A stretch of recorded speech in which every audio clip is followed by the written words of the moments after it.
Olá pessoal, seja muito bem-vindo aqui no canal Alexandria para mais uma aula. E o tema da aula de hoje vai ser a filosofia do belo. Mais uma aula aqui da série Filosofia em Foco.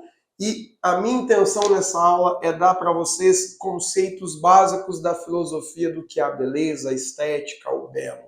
Algo que é discutível por muitas décadas e anos e milênios e tudo mais.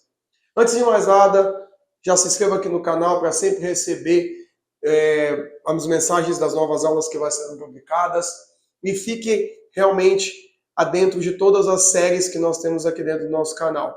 Beleza? Então, vamos lá. Antes de mais nada, filosofia do belo é um tema que para mim é crucial. Quem já me conhece, meus alunos, pessoas amigos próximos, sabem muito bem que eu gosto muito de estudar sobre a arte, sobre o conceito de belo e tudo mais. É um tema que me gerou muito tempo de estudo. Então, por isso que essa aula de hoje eu vou explicar basicamente a linha de pensamento que gerou o conceito de belo, ok? Então, você está aqui nessa aula, preste muita atenção em uma coisa. Eu vou começar a trabalhar com um conceito de imagem, vou passar pelo conceito de essência, para daí chegarmos até o que significa o belo, ou como podemos, de fato, definir o belo. Beleza? Então, é uma situação muito legal. Eu gosto muito de dar aula desses temas que tem que gerar uma linha cronológica de pensamento. Então, fique atento, qualquer coisa, volte à aula. Pode perguntar aqui nos comentários e tudo mais, mandar um e-mail no suporte, que a gente vai respondendo as dúvidas de cada um de vocês, beleza? Então, vamos lá. Uma imagem. Vamos pensar aqui. Uma imagem. Ela realmente apresenta o que é real e verdadeiro. Real, eu vejo uma imagem, eu consigo criar uma imagem de algo que, a partir do momento que eu crio essa imagem, aquilo se torna real e verdadeiro. Mesmo que seja de um unicórnio, que não possui uma matéria específica na existência, mas ele é real no meu imaginário, uma imagem, né? Então, de qualquer maneira, a imagem ela pode ser criada por qualquer mente. Porém, nem tudo que é criado no imagético, na imagem, pode ser considerado de fato uma matéria, como eu disse o exemplo do unicórnio. Então, vamos lá. Isso aqui é o que eu quis dizer do conceito básico de imagem.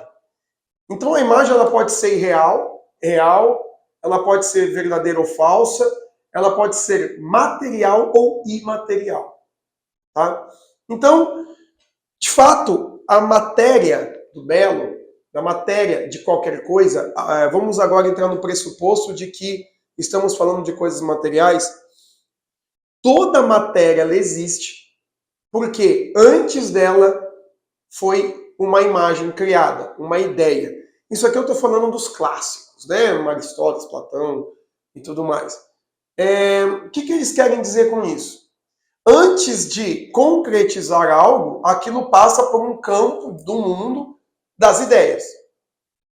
Então, ninguém vai apresentar algo na filosofia, pensando nisso, pensam assim, ninguém vai apresentar algo na matéria que não tenha passado pela inteligência, que não tenha passado pelas ideias. Tá? Então, nisso se forma o que nós chamamos de essência, né? A essência das coisas é a razão da existência daquelas coisas, né? Então, a essência de uma cadeira é que nós sentemos nela. Ela foi feita para aquilo. Alguém imaginou um objeto para sentar e criou uma cadeira e nós usamos ela para isso. Porém, nós não usamos ela somente para isso. Nós podemos usar ela para subir na cadeira para trocar uma lâmpada. Eu posso usar a cadeira para jogar na cabeça de alguém, né? Brincadeiras à parte. Mas você pode usar a cadeira para o que você quiser. Mas isso não tira o fato de que a essência dela é ser uma cadeira para que os outros sentem, né? Enfim, para que essa essência entre para o mundo material e real, é necessário um meio, uma pessoa que compreenda aquela essência e assim contemple. Contemplando aquilo, ela coloca na realidade. Vamos dar um exemplo. Eu imaginei algo, um unicórnio. Eu vou contemplá-lo, estudá-lo e tudo mais, e vou pensar e tudo. E o que eu vou fazer? Eu vou desenhá-lo. eu precisei contemplar, eu, Gabriel, precisei contemplar para te apresentar um unicórnio. Então, para que a matéria da beleza estética apareça, foi necessário alguém ali que contemplou a essência daquela coisa, daquele ente, para apresentar para cada um. Então, essa filosofia aqui é muito simples nesse ponto, né? Então, um ponto crucial que eu gosto de dizer na arte grega. Na busca para contemplar, qual que é o belo, o que é a beleza, tal. Nesse contexto, os gregos chegam na estética. Que daí vem aquelas obras que exaltam o corpo humano, as posições que eles apresentam, são posições para que nós enxerguemos esta filosofia, para que nós enxerguemos a essência do que ele quer mostrar para nós. Então, e aquilo vai dando um sentido. Nossa, olha, realmente um homem com aquele porte físico seria muito bonito, muito belo. Então, a estética, ela vai entrar em jogo porque o ser humano começou a querer criar padrões de beleza. Padrões. E a filosofia que nós estamos trabalhando, que é esta aula, é entender este caminho que eu estou fazendo até aqui para chegar ao próprio conceito de belo, né? Então, vamos lá. Nesse ponto, começou o primeiro conceito da filosofia do belo, é o que nós chamamos do grego kalokagatia. Né? Kalokagatia, que kalon vem de belo, e gagatia, que vem de bom. Peraí, bom e belo. Então, para ser bom, precisa ser belo, e para ser belo, precisa ser bom. Foi o primeiro conceito em que belo apareceu. Resumindo, o primeiro conceito de belo que existiu não foi para definir uma estética, mas sim para definir a essência. Ou seja, uma pessoa boa é uma pessoa bonita. Vamos dizer assim, né? Isso aqui eu estou olhando no contexto pessoal, humano. Olha que interessante, né? Então, nessa formulação, eles chegam à conclusão de que aquela estética que vai ser apresentada, ela só vai alcançar, de fato, a plenitude da essência daquele ser que ela está representando na estética, quando algo tiver um meio reto e virtuoso. Como assim? Se eu tenho uma boa intenção em tentar representar uma caveira, como está aqui no nosso cenário, a minha boa intenção vai levar, de fato, as pessoas compreenderem que, nossa, olha só como... Quando as pessoas entendem o sentido, elas sentem que aquilo é bom e verdadeiro, automaticamente se torna belo. Então a estética, ela vai ser o ponto final de tudo isso. E aqui nós vamos pensar que daí para os gregos e depois para os contemporâneos, e depois foi vindo passando o tempo, esse belo, eles começam a perceber que a beleza, ela acaba se tornando um ponto crucial para a formação da opinião de uma sociedade. Ela vai nortear a virtude de uma sociedade, no que eles creem. Por exemplo, numa sociedade que acredita que bom e belo é uma música sertaneja, a gente já consegue criar um estereótipo de uma personalidade, de uma opinião geral. A gente pega com base nas letras da música. Então, ou seja, é impossível nós tirarmos a arte da opinião ou da cultura de uma sociedade. Isso daí é muito forte mesmo, porque eles falam que o belo, ele nem sempre é alcançado na arte. Para isso, quando eles definem isso para dizer para nós que o belo, ele não é relativo. Porque se ele fosse relativo, ele não teria uma essência. Ele teria várias características, porém, ele não teria uma essência. E características mudam, né? Então, aí que está o negócio. né? Nesse ponto, a primeira discussão que você vai encontrar sobre belo, a definição eu acabei de dar, né? Que vem ali da estética, do Kalogagatia, que tem que ser bom, tem que ser virtuoso, tudo mais. Mas o primeiro debate, por que pareça, as pessoas às vezes querem jogar essa discussão para a arte da escultura, da pintura, mas a primeira discussão foi na poesia, né? Então, por quê? Vamos lá. Num contexto grego de educação, existia na Grécia uma censura que proibia, olha só, poemas que corrompiam a moral dos jovens. Olha que interessante. E o próprio Sócrates dizia muito isso, né? Mas o que nós temos que pensar? Ele fala que para nós cultivarmos o belo, nós precisamos alimentar a mente, as ideias da pessoa, com ideias boas, com características boas, com essências boas. Que aí a pessoa vai conseguir criar um jovem guardião, que é o termo que ele usava, no sentido de ser uma pessoa boa, uma pessoa que vai guardar o belo, ou seja, ele vai preservar o belo. Agora, quando a pessoa é corrompida por características imorais, por características não virtuosas, por vícios, essa pessoa tem uma tendência absurda a praticamente entrar no ramo do feio. Que o feio, segundo eles, vai ser o quê? Aquilo que é rejeitado. O belo é aquilo que atrai. O feio é o que rejeita. Então, nós temos que entender. Não estou querendo dizer que você deve, ou não, né?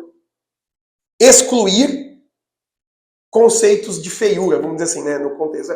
Aquilo é ruim para as pessoas, então vamos excluir. Não. Apresenta a essência daquilo e faça com que entenda que aquilo é feio. Porque ao você apresentar aqui a essência das coisas, se for belo, atrai. Se for feio, expele. Mas, então, por que muitas pessoas hoje são tão apegadas às coisas que não podemos considerar belas? É uma pergunta que normalmente meus alunos me fazem. Eu simplesmente respondo o seguinte: porque elas não estão procurando, entre aspas, o belo na essência. Eles estão buscando as coisas nas características. E é claro que é óbvio que daí a pessoa não vai saber definir o que é belo e o que é feio, porque ele não está na essência. Ele só está ali na superfície do negócio. Ele não está na profundidade. E a filosofia do belo não. Ela está na profundidade. Então, não adianta você pintar de qualquer jeito ou qualquer coisa e falar assim, nossa, olha que bonito. Não, não é bem assim. Nós temos que entender que existe uma essência, uma vontade, precisa conhecer, contemplar aquilo que você quer representar para depois você apresentar. É por isso que, por exemplo, no Renascimento, num Barroco, numa escola artística um pouco mais profunda, mais estudiosa, você vai perceber que eles demoravam muito para desenhar, para pintar, para escrever um poema. Porque, primeiro, antes de começar a escrever algo, pintar ou esculpir, eles entendiam a essência, contemplavam aquilo, para depois representar. Sem a contemplação e sem a meditação sobre aquela essência, aquela estética não vai ser apresentável. Ela vai ser falha, ela vai ser feia, ela vai ser fraca. Então, de várias maneiras podemos resumir isso. Então, o belo, ele acaba se tornando algo, vamos considerar assim, invisível. Porque ele é algo tão profundo que é até mesmo difícil da gente definir com frases prontas o que seria o belo. Então, mas sabemos que ele veio de algo transcendente. Ah, de Deus? Se você é cristão, sim.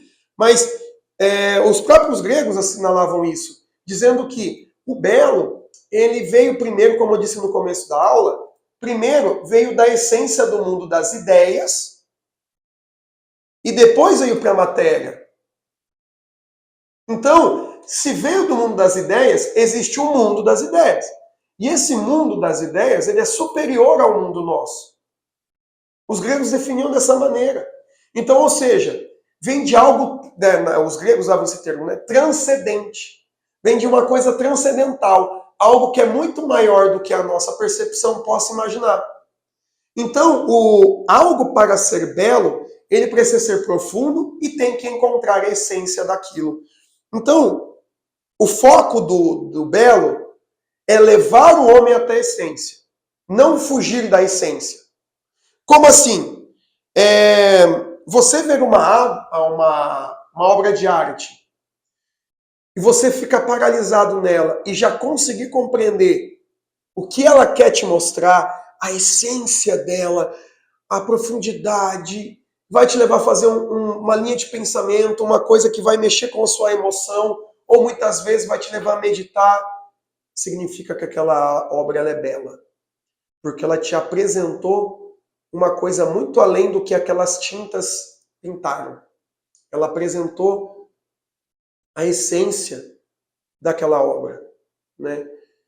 Isso é muito forte. Eu tenho uma obra de arte que eu sou apaixonado, que é uma obra de arte de uma mulher cheirando uma rosa.